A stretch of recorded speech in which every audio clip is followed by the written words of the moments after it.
welcome back to Honey in the Rock, episode 14. I'm Sophie, and I have a super sweet guest today. This is Emily. Hi. So Emily goes to my church. Her dad's actually my pastor, and I used to be their mother helper for her and her three little sisters for quite a few years when I was younger. It was so fun, and so I got to watch Emily grow and become friends with her and just see her spiritually grow and also just grow as a beautiful little girl. You're not little, big girl, beautiful big girl. I'm pretty sure I'll always see you as like a 4-year-old. Like you're never gonna be bigger than that. I'm like, no, she's not in 7th grade. She's still in 4th grade. It really has been so fun to watch her grow. But today we're gonna talk about, so hopefully for you younger listeners, middle schoolers, however old you are, hopefully from this podcast, from this podcast you can see what to look for in a mentor, what to look for in someone who is a little bit older than you, but that's pouring into you. So hopefully you'll learn that today, just to see the qualities to what to look for. But then also as older girls, as high schoolers, college people, or even like adults, what is beneficial to the younger group in you. So it's like, what is beneficial for me to do to help Emily? And so hopefully the older people will learn that as well. So probably will stumble over. See, I messed it up even saying that. Stumble over words a lot, so be patient. But just to start out, how I ask all of my guests, what's your story testimony? So when I was 6, I was having a really rough morning one day for school, and my dad was like, okay, well, let me talk to you about something. And I went into my room, and he was like, well, let me tell you about Jesus. And I was like, well, I kind of know about Jesus. Like, I knew the stories. But he was actually just talking to me about what it meant to be a Christian, and like, he just talked to me about like what it meant to be a Christian. Mm-hmm. And so we prayed, and I accepted Jesus into my life. And I waited like 5 years, so that was when I was 6. So when I was 11, I was baptized, and I only waited that long so that I could just grow my faith and, make sure what I was doing before I actually got baptized. Yeah. And sometimes when you're so young, like you were 6 and you understood as much as a 6-year-old could understand, but you weren't quite baptized yet because you weren't mature enough in your faith to fully understand the full grasp. But when you were 11, you got more of it. You understood what was going on. And so I think that was actually a really wise decision because you were just ready. You knew what it meant to be baptized. So when I was baptized, I think I was 8 or 9, and I probably could have waited a few more years because then it was more to like closer to my middle school, high school years that I fully understood the depth of Jesus, and I still don't know everything about him, but like I understood the point of baptism a little more. This is my first question. It doesn't fully have stuff to do with what we're going to talk about today, but I think it'll be encouraging to the other middle schoolers. Is obviously it's hard to be different at school. It's hard to be different in middle school. It's hard to be different in high school. It's hard to be different in a Christian in this world. But what are some ways you can be different in middle school, and how can you like show that you're a Christian and different than some other people there? Probably one of the big things is being really polite. Like, it sounds super easy, but in middle school, it's really hard to find somebody who is polite, and if you are polite, people will be like, why are you doing that? Why are you so polite? And that can also give you like a good gospel conversation. But then also just like caring for other people, loving other people, not making yourself the center of attention, but like, hey, are you okay? I heard something. That's so good.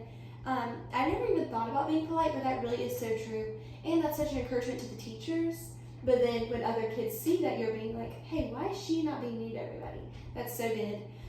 In middle school, it's like hard years because it's such cliques. Like there's such big friend groups. And so it's like you're either a part of one or you're not. And sometimes they're not the greatest groups. So then you get pulled into stuff that you don't want to do. And so just being different in that way, that's so important. And to be nice to everyone, and like even the kids who aren't the cool kids, just like love them and be kind to them. But so I have another question, but before I do that, I found this verse, and it's 1 Corinthians 11:1, and it says, "Be imitators of me as I am of Christ. And so as we go into what we're about to dive into, just having that verse on our hearts and our minds of be imitators of me as I am of Christ. And so choose those friends wisely. Choose that, because if they're being imitators of Christ, like, so we want to be more like Christ. And when you're looking for a mentor, and when you're looking to mentor someone else, you need to be an imitator of Christ. You need to look most like Christ. And so that's really important for looking for a mentor. And when you want to be a mentor, be the most like Christ that you can, so that you're that good example for everyone else. So my next question is, what is something encouraging an older believer could do for you? So, like, what's something that they could do to support you and that would be beneficial into your walk with Jesus? Well, like hanging out. So like when I first came to youth, everyone had their friends, and like the older people in youth would come and talk to me and hang out with me, made me feel really confident, made me feel like I was like a part of youth. Yeah. But also like just encouraging me. So just, I don't know. Yeah, no, for sure. And like show interest in your life. Yeah. In that way. That's so good. So for your older girls looking to encourage young girls, talk to them, reach out to them. It's intimidating to reach out to an older person. Like when I was younger, and still not, like it's more intimidating to reach out to the older person, but as the older person reached out to the younger kids, because that's going to be more encouraging to them. And I do agree, like encouragement. Send the text. It's easy to text somebody. Or, like tell them you're praying for them and actually pray for them, but show the interest in their life, and I think that's really good. So, next question is, so of course, it's really such a blessing to have parents that love the Lord, and that teach you, and my parents have taught me, to love the Lord and what it meant to follow Jesus. But it's also important to have people that aren't your parents to love you and support you and encourage you in that walk with Jesus as like mentors. And so I've had a few in my life, that people who were mentoring me. Of course, my parents have been mentors. They are amazing. But also, a few people at church and some older girls that have loved me and supported me and just showed me what it meant to follow Jesus. And so who are some people that have done that for you? So you can tell them, so then like people will know who to look for in that. And then what is it about those people that make them do what they're doing? Probably you. Okay, I did not think you were to say that. That's so sweet.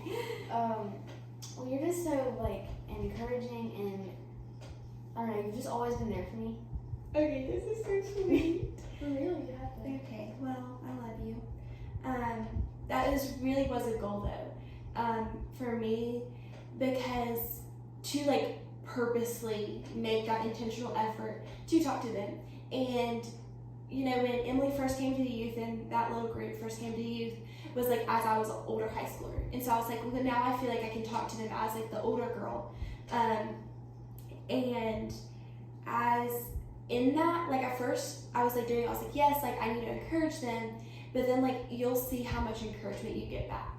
Like it really has helped me so much to like talk to them. Over our winter retreat, there was like a middle school room, and then there's like 3 of us high schoolers, and we're all like in 2 separate rooms. And so each night I would go in, and as like a joke, I would sing them a good night song. But then each night we would leave to just be talking for like hours. And it was like they were sharing what was on their hearts, but it ended up encouraging me so much.